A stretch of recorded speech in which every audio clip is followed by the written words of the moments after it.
Irumpanam seaport airport റോഡിൽ മരണം പതിയിരിക്കാൻ തുടങ്ങിയിട്ട് നാളുകളേറെയായി. IOCയിലേക്കും SP-യിലേക്കും എത്തുന്ന ടാങ്കർ ലോറികളുടെ അനധികൃത പാർക്കിംഗ് ആണ് ഇതിന് പ്രധാന കാരണമായി പറയുന്നത്. ഇത്രയേറെ അപകട മരണങ്ങൾ ഉണ്ടായിട്ടും അധികൃതർ ഇതിനു നേരെ കണ്ണടയ്ക്കുകയാണ്.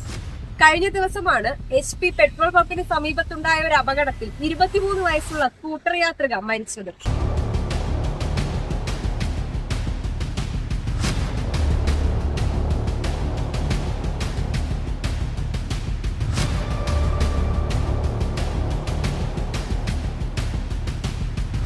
കുറെ പെട്രോളിന്റെ പ്രൊഡക്റ്റ് ഒക്കെ സെയിലിംഗ് കാര്യങ്ങളൊക്കെ ഉള്ളതുകൊണ്ട് അതിനനുസരിച്ച് വലിയ വണ്ടിയും വരും. പിന്നെ നമ്മൾ അതിനനുസരിച്ച് നോക്കി കണ്ടു പോയില്ലെങ്കിൽ എന്തെങ്കിലും പറ്റാനുള്ള പറ്റും. പേടിയല്ല, അവര് നേരിട്ട് കണ്ടതുകൊണ്ട് അവർക്ക് ഭയമാണ്. എന്ന് വെച്ചാൽ ആ കൊച്ച് 2 പിട പിടച്ചെന്ന് പറഞ്ഞു. അപ്പൊ അവർക്ക് കണ്ടതിന് ശേഷം അവർക്ക് മനസ്സിലായി. ഇന്നലെ ഉറങ്ങി കണ്ടു നിൽക്കുകയാണ്. രണ്ടുപേരും അവിടെ കണ്ടോണ്ട് 2 ചേച്ചിമാരോടെ കണ്ടോണ്ടിരുന്നു. അപ്പൊ അതിനനുസരിച്ച് അവർക്ക് മനസ്സിലാവും. നമ്മളായാൽ പോലും കുറച്ച് ചോര ഉണ്ടാകുമ്പോൾ പോലും നമ്മൾ തല ഇറങ്ങി വരുന്ന ആൾക്കാരാണ്. അപ്പൊ ഇത്രയും നേരിട്ട് ഓപ്പൺ ആയിട്ട് കണ്ടതിൽ അവർക്ക് യാത്രക്കാരന് വേണം ഇത് ക്രോസ് ചെയ്യുമ്പോൾ സ്ലോ ആക്കണ്ടേ, സ്ലോ ആയി കടന്നു പോകാനും KSRTC ഒരൊറ്റ ഒരാൾ ചോദിച്ചു ആർക്കും സമയം എല്ലാവർക്കും ഫ്രണ്ടിൽ പോകണം, മുന്നേ പോകണം. ഞങ്ങൾക്ക് ക്രോസ് ചെയ്ത് പോയി അടുത്ത വണ്ടിക്കാരൻ ലോഡ് ചെയ്യണം. ഇവിടെ ഒന്ന് ആളിറങ്ങണം, അതിന് വണ്ടി നിർത്തണം. അപ്പോഴത്തേക്കും അങ്ങ് അറ്റം വരെ ബ്ലോക്കായി. 2 വരേ ഉള്ളൂ. ഇത് 4 ലൈനെ സംഭവിക്കും. ഒരു ബസ് വേണം. ഞങ്ങളുടെ മാമല ഉണ്ടല്ലോ, അവിടെ ഒരു ബസ് വേണം. അതല്ലാതെ അതുപോലെ ബസ് വേണ്ട എവിടെയാണ്? ഓട്ടോ സ്റ്റാൻഡ് മുതൽ വഴിയോര കച്ചവടം മുതൽ സകല അടങ്ങിയ റോട്ടിലാണ്.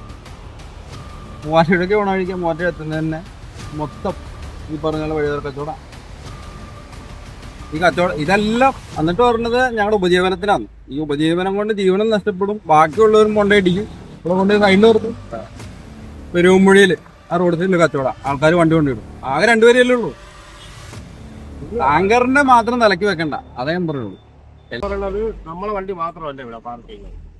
പാർക്ക് ചെയ്യുന്ന പല വണ്ടികളാണ് ഇവിടെ പാർക്ക് ചെയ്യുന്നത്. ഒരു ചെറിയൊരു ബൈക്കോ ചെറിയൊരു ഓട്ടോ കാരണമാണ് ഈ ആക്സിഡന്റ് ഉണ്ടാകുന്നത്. ടാങ്കർ ലോറിയുടെ കാര്യം പ്രശ്നം മാത്രം പറയുന്നുണ്ടല്ലോ. ഇതിവിടെ പോകുന്ന എത്ര വണ്ടി ലൈൻ ട്രാഫിക് വലിക്കുന്നുണ്ട്. കഴിഞ്ഞ ദിവസം ഇവിടെ ഒരു അപകടം ഉണ്ടായി. നിങ്ങൾ കണ്ടായിരുന്നോ? അത് ആ ടാങ്കർ ഇടിച്ച് കയറിയത് അങ്ങനെ ഇടിച്ച് കയറി നിങ്ങൾ ആ ന്യൂസ് കണ്ടായിരുന്നു. ആ ഓട്ടോറിക്ഷക്കാരൻ അവിടെ ആളെ കയറ്റാൻ വേണ്ടി അവിടെ നിർത്തി. ആ വണ്ടി നിർത്തി എങ്ങനെയാ റൈറ്റിലേക്ക് കട്ട് ചെയ്ത് നിർത്തി. അതിനെ ആ ബസ്സുകാരൻ ക്രോസ് ചെയ്തു. അപ്പൊ ക്രോസ് ചെയ്യുന്ന ഇടിച്ചു. ആ ഭാഗത്ത് ടാങ്കറിന്റെ ഭാഗത്ത് എന്താ പറ്റുള്ളൂ? ആ വീഡിയോ ഞങ്ങൾ കണ്ടതാ. അപ്പൊ എല്ലാം ഒരാളുടെ ഭാഗത്ത് മാത്രം തെറ്റെന്ന് പറയാം. ഈ ചെറിയ അശ്രദ്ധകള് കാരണമാണ് ഈ വലിയ ആക്സിഡന്റ്. ഇത്രയേറെ അപകടങ്ങൾ ഉണ്ടായിട്ടും ഇതിൽ വേണ്ടത്ര നടപടികൾ ഇതുവരെയും അധികാരികൾ കൈക്കൊണ്ടിട്ടില്ല. എല്ലാത്തിനോടും കണ്ണടയ്ക്കുന്ന മനോഭാവമാണ് ഇപ്പോഴും സ്വീകരിച്ചു പോരുന്നത്. ഇതിൽ ഇനിയും നടപടികൾ എടുക്കാൻ എത്ര ജീവനുകൾ ഇവിടെ പൊലിയേണ്ടി വരും?